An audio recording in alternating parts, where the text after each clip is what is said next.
Yeah, the knockout of UEFA Champions League sapped up a lot of drama. I mean, you could see what happened in the Real Madrid versus Benfica game, the Inter Milan versus Bodo Glimt game as well, and we had a whole lot of drama when it comes to the Real Madrid versus Benfica game. I think that's where we are going to start from.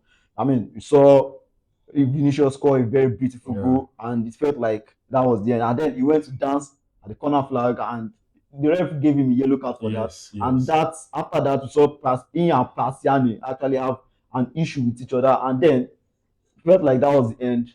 Match wanted to start.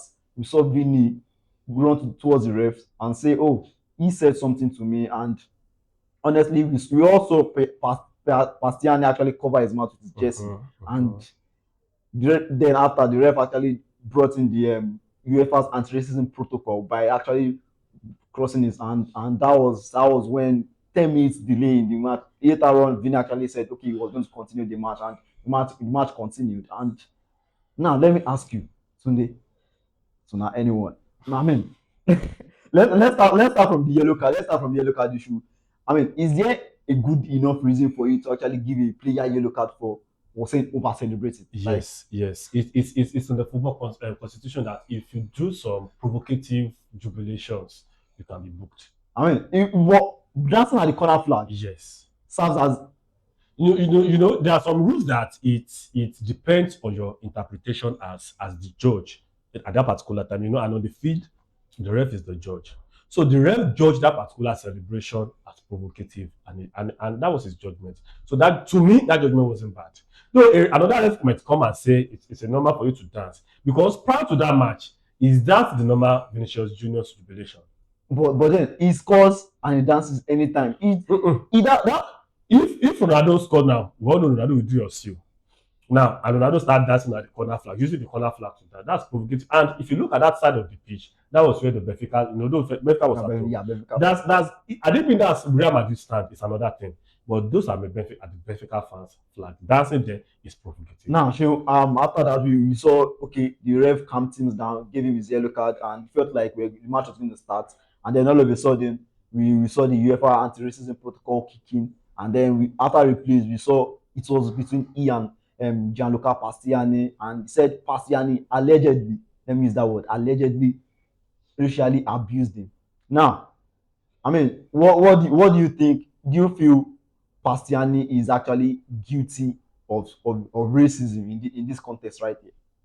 If Pastani should have been man enough, I think he should come and tell the world what he said. No, he said it. Said, what did he say? No, he said, Omar, I've forgotten. But he said what he actually said. It's all, and he said it wasn't a monkey. But don't say he told him now. He told me what he said. If what you are saying is not provocative, then why are you covering it? But we see players actually cover their mouth. We see players cover their mouth a lot. See, let me clear some few things here. Firstly, let me back what you said.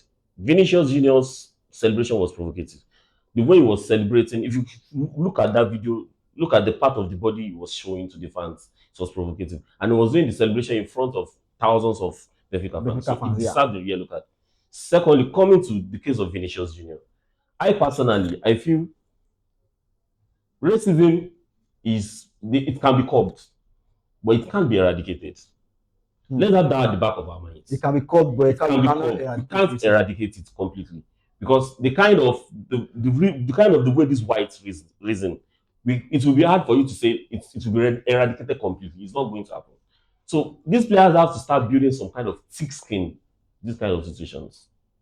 If someone talks to you and calls you a monkey, so you're saying you should say his own back. If someone calls you a monkey and you react today, you react tomorrow. Definitely, was the ref able to do anything about it? No. There's nothing the ref is going to do about it. The worst that is going to happen is going to pen it down and give it to the authorities, and they will act on it. And they will still even have to act on it and ask for the other side's view, and you might not get justice. Now, Vinícius said something about the protocol. He said the protocol didn't really do much when it comes to the situation on ground against Benfica, because it just felt like he raised his hand, he crossed his hand, and after that, Vinícius was not going to. This is not the first time. This is the first time? My question is why always Vini? This is not the first time Vini is in that kind of situation. If you look at it, Vini is like the star player of Real Madrid. He's like the main actor of Real Madrid. Why always Real Madrid player then?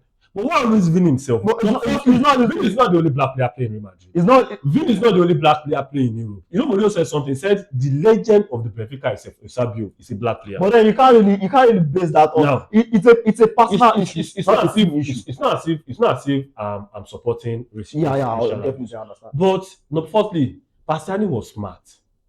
Yeah, at least he covered his mouth. Yeah. So for that, he's a smart guy. You only rant. They would be. If you decide to tell people that he said, I said, good boy, good goal. It's good boy. That's what they said because no one, even lip reader won't be able to read the slips because he covered everything. So, and what Mbappe and Vini are claiming they had him say. Yeah, because Mbappe said he had him call him monkey 5 times. He doesn't have a proof for that. Well, do you have the proof? There's no. It's not as if, and it's not as if. See, it's not as if we are promoting racial abuse or something. But my question has always been, why always Vini? This is not the first time. This is not the second time. Even the second But then, if you look at it, they counted the amount of times Vini has been racially abused, and it was up to 20 times. It has been. Why always him? But let me come in. Checking the kind of player even Vini is. Do you know so many times Vini gets on the skin of so many teams? And even That's what I'm trying to say. That doesn't mean they should. That doesn't give them the privilege to actually racially abuse. it doesn't. Yes. It doesn't. That's why if for every action there's There's always a always a reaction. reaction. If you keep getting on the skin of the opponent, you get with one thing or the other. you try to dribble a player, you get a foul, you stand up and you start shouting on the player, and you start saying so many things. There will be a reaction. In Spain, they've threw banana at Dani Alves before, and he peeled the banana and he ate it. There's nothing. And there was nothing happening. You They just have threw a banana at You him. have to Threw do the banana. He ate it and threw it if away. Vinícius is not going to build a thick skin for racism, he's going to have problems. I don't know. And you know, there's one thing I just need to tell people. Is he not also proud of his skin color? But if you look at it, Is he not proud of his skin? If they call you black monkey, call them white monkey. It's as easy as That's that. simple as that. Because if you are proud of your skin color, there are things that you won't see as abuse. Okay, if I say, okay, look at this short man. If you are proud of being a short man, you shouldn't be angry at me calling you a short man. Just call me a tall man too. Just say, okay, you are as tall as a bamboo. It's as easy as that. So now, it's not as if we are, but now, Vini scored a good goal. If you are on their home ground, the tempo is high, the tension is high. You did a provocative jubilation. And, you know, for every action, like you said, there's always a reaction. So I just believe one way or the other, Vini also needs to start checking himself too. I think this was what of what Ballon d'Or also published after he was denied of a Ballon d'Or then, that they checked their players' attitude and things like that. Vini also needs to check himself. Let's be honest with each other. He's not the only black player playing professionally. now let me quickly ask you, when it comes to the situation on ground, like the racism issue now, don't you feel that the pressure is actually on the victim himself to actually kickstart? I mean, you can actually tell these players, okay, let us go to the dressing room and call the captains and the captains of both teams and also the coach of both teams to actually discuss this and okay, say, are we going to start this match? Instead of putting the burden of either continuing the match on the victim himself, don't you think the pressure is on the victim to actually start the match? It was the one that stopped the game. So if he wants the game to continue, it depends on the captain. It wasn't the captain that ended the match. But he was racially abused. Yes, that's alleged. See, if what you're saying now, if the ref should do that, it means the ref is also admitting this guy abused him racially, and there was no evidence to that. So the ref needs to maintain his standpoint because it's not okay. What's the work of a ref? Whatever you see that is wrong, judge it according to the rule. And whatever you can't see, that's why the VAR is always there to also check it for you. And once the VAR sees it and you also confirmed it, judge it according to the rule. Now, this is something the ref did not witness. This is something the VAR cannot even prove to. So he can't do as if it happened. He can't just maintain that stuff. He needs to be neutral too. Because let me tell you something, Vini is not the only victim. That guy is also a victim. How is he a victim? Thank you. Because as everything happened, what the person everybody is now start mentioning his name was him. Do you get the point? Everything bounced on him that you did it, and it's not everyone started shouting as if he did it. And no, he may do it. That's a me. Because he wasn't because we didn't hear what he said. I think that's the only thing that's giving him a little bit of leeway there because he covered his mouth. It's not about him. That's the only thing giving Vinícius Junior to a strong excuse to. Because he also did claim he had and Mbappe claimed he had too. You know, had it been 2 or 3 players from the review also come out and we hired what he said too, he didn't say anything like that. This case would have been an even case. But because it was only this guy and Jose Mourinho, Do you understand? So everybody were like, and that's just it, because you are only talking as if Vin is the only victim. This guy is also a victim. The Madrid fan has started threatening him online. He had to roll off his comment section on the social media and immediately, even during the match. Yeah. So what do you think should be the consequences for racism? The consequence of racism, definitely players will be smart. Let me come from another point. Do you know there have to be players that they get abused racially almost in every games, and they don't do anything. They just blow it off. See, if we have to understand that our skin is our skin. There's Yeah, nothing we are going to do about it. And these whites, they believe they are superior because probably they are white. So why don't you find a way of building a thicker skin against all these things? If every player decides to start, look, let's say, for example, Vinícius is an attacker. Let's look at some defensive midfielders that they go into tackles, they challenge people, they are a turn on everybody's skin. Do you know the amount of racial abuse they would have gotten that you this monkey? And they just keep playing.